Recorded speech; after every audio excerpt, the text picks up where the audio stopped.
What is up guys, it's Natural here and welcome back to yet another World Cup video on the channel, and in this one we're talking about the other two games in the last 16 and the knockout stages, which is Russia versus Spain and Denmark versus Croatia. Don't forget to subscribe and click on that notification bell to when our videos are coming up on the channel, and also to watch some great content coming up in the future on my channel too.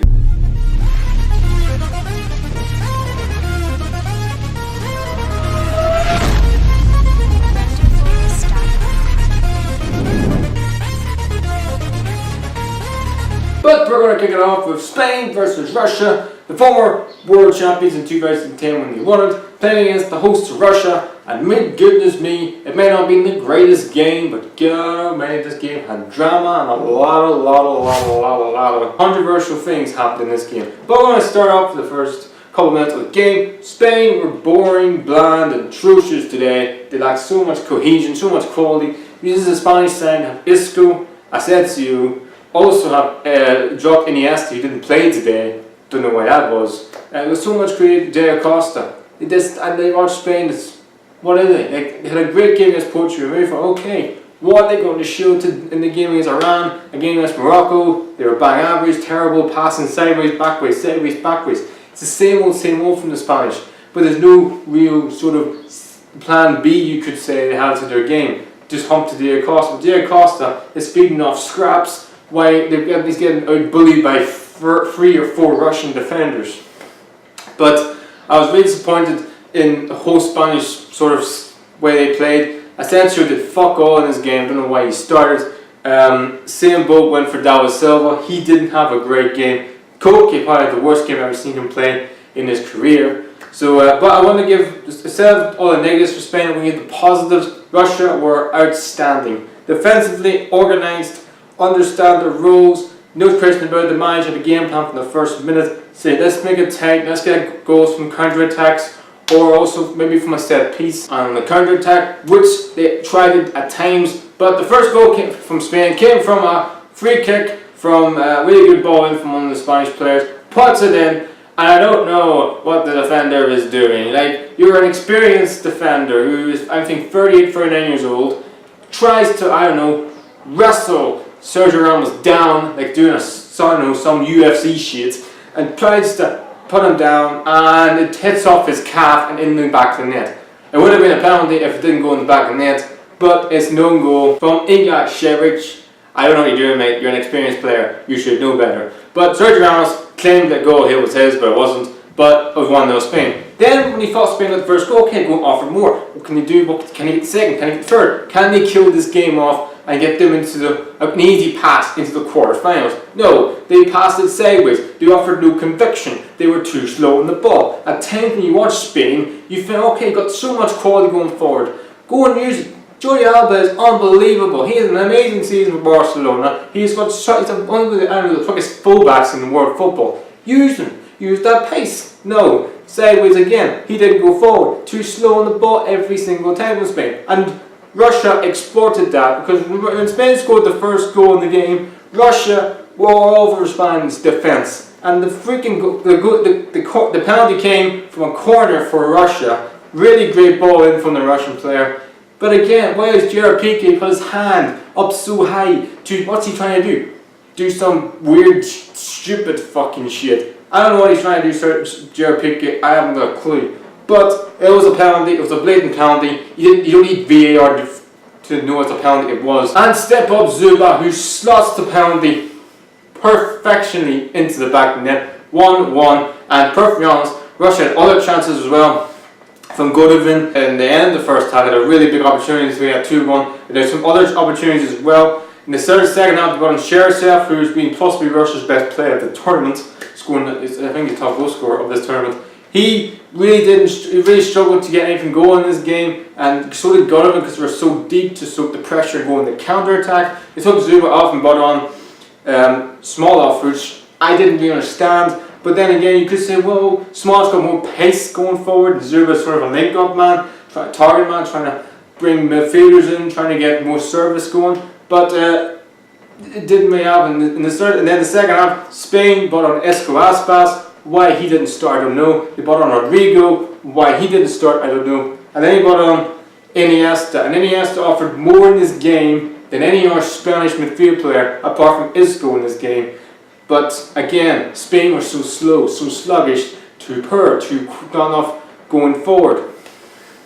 And the big opportunity at the end for Spain wasn't a penalty on Sergio Ramos and on JRPK. No, it wasn't. And for me, yes, you could say, well, he's got a hold of his shirt. Well, Sergio Ramos got a hold of the Russian player's shirt. And if Sergio Ramos wasn't in a fucking fight with the guy, he might have got a header onto that ball and might have put it in the back of the net. So for me, Sergio Ramos was in the wrong. He could have easily won the game for them, but he didn't. And then we went to extra time. Rodrigo had the best chance of extra time. Really big opportunity. Really done. Really nice little piece of skill in the player. Could have scored. Really good save from the goalkeeper. Carvajal could have easily gotten the rebound, but great defending again, great blocking again. I thought Hernandez for Russia today was excellent defensively. He was doing the dirty work, going up and down, up and down, up and down that field, up and down that flank. He was excellent today. And the whole Russian defence was really good, apart from the goal they conceded. They were really solid and really defensively. Then went to penalties, and we all know it's a lottery in penalties, and stepped up the Russian goalie. He had made some outstanding saves in this game, and he made an outstanding save in this penalty shootout. It was at the end of it, both teams had, I think, 3 penalties scored. Then Koki stepped up. I don't really think he's a penalty taker, but he missed it. A really good save from the Russian goalkeeper, and then Cheryshev scored a really, really good finish. And then I think Sergio Ramos scored a really good penalty, and then the Russian player scored a nice penalty, and then it was all down to Isco Aspas. If he misses this, Russia are through. If he scores this, it goes to sudden death. Isco Aspas misses it, a really great save from the goalkeeper, and Russia are through to the quarter-finals.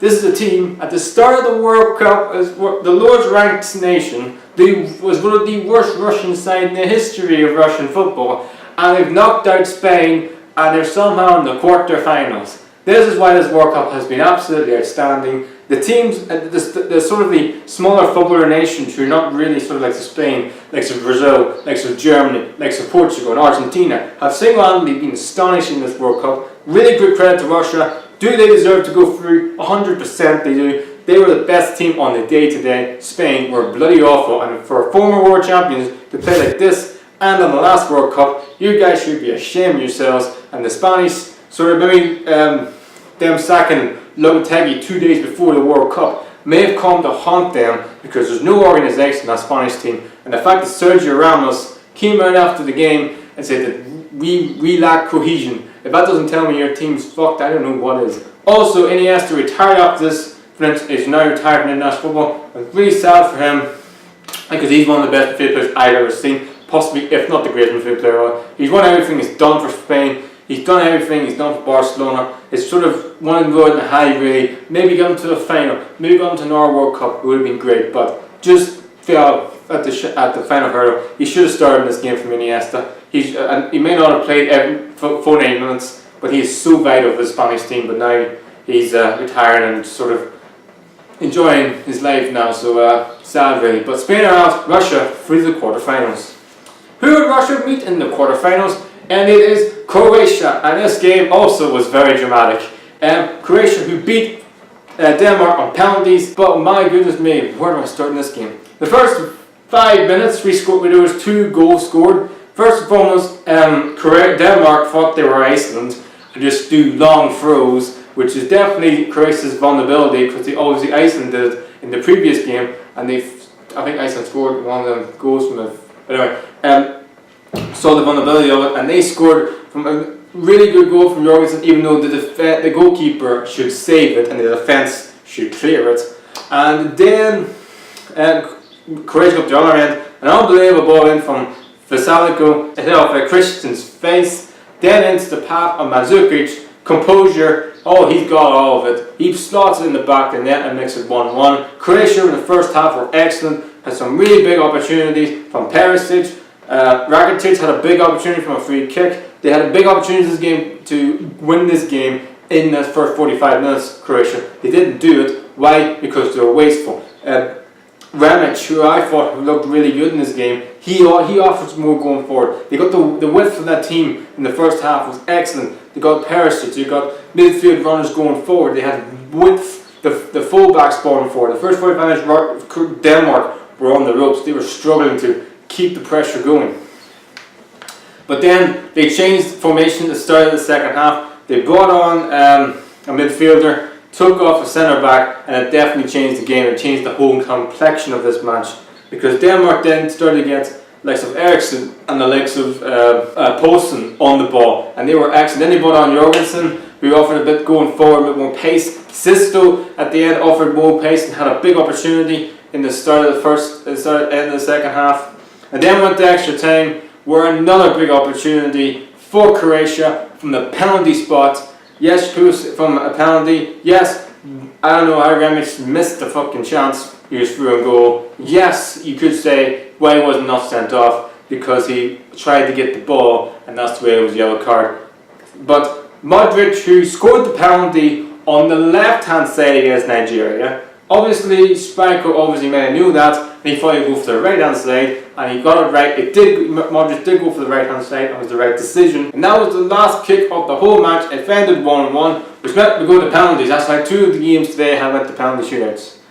Fuck me, if you had a bet on that, you guys are rich. Simple as that. But stepped up the first 2 penalties for Croatia and Denmark were both saved. Very poor penalties. Then a couple of penalties were scored, a couple of penalties were saved. Scored, saved, scored, saved. And then we stepped up to the last 2 penalties. It was the Denmark penalty from Jorgensen. It was weak as hell. It wasn't a great penalty. It was a decent save from Silvic. But at the end, stepped up Rakitic. Composure, 100%. Does he need an invitation? No, he doesn't. He steps up and slots it in the net. Croatia go free on the penalties. And goodness me, this game was more dramatic than ever before. It was a cracking game. Both last 16 matches today were unpredictable. Literally, it can go either way. It was just literally, if any Spanish, Russian, Croatian and Denmark fans are there, I know how your stress levels must be. Good me. But it was an unbelievable game in both games today. Really intriguing. It may not be the best games like yesterday was in terms of out and out goals and amazing attack and flair, but it was more like an intriguing game. It was more like in terms of mental battle in this game from both teams today. It was an unbelievable game. Russia will play Croatia in the quarterfinals. That is going to be, and who would fuck that at the start of the whole World Cup, that Croatia were playing fucking Russia in the quarterfinals? Who would have said that at the start of this World Cup? I don't think anybody really. So that's the end of this World Cup Mania video. Don't forget to watch tomorrow, where we talk about Brazil as they take on Mexico, who have definitely been the surprise package of this World Cup, and Belgium playing Japan. Going to be really 2 cracking games there. Possibly Belgium, you expect them to beat Japan. The Mexico-Brazil game really is, you expect Brazil to win that game. But Mexico, this World Cup has been absolutely unbelievable, and they're unpredictable. So that's really 2 intriguing games. Anyway, please like, subscribe, and outro. We'll see you later.